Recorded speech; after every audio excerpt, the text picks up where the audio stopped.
الدبلوماسية غير الحكومية هي الجهود اللي تقوم بها أطراف غير حكومية لربط اتصال ديال التواصل ديال المغرب مع الخارج، وللتعريف بالمغرب ولإشعاع المغرب.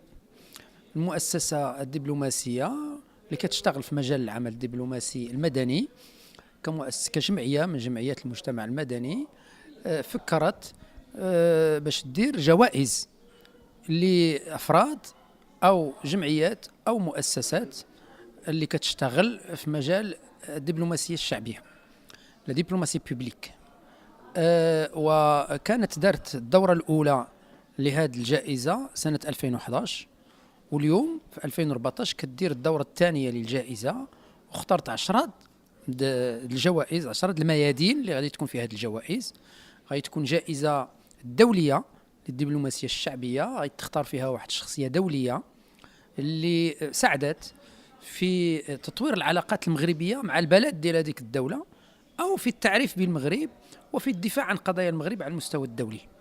وغادي تكون هناك 9 جوائز، مثلا في مجال الثقافة، في مجال الرياضة، في مجال الاقتصاد، في مجال الصناعة والخدمات، في مجال العمل البرلماني، في جائزة في مجال التميز النسوي، وهكذا. إذن هذه الجوائز هي في ميادين مختلفة، وغادي نختاروا شخصيات أو جمعيات أو مؤسسات اللي في هذه الميادين سدت خدمات للمغرب على المستوى الدولي عن طريق التعريف به أو رفع رايته أو إشعاعه إلى آخره.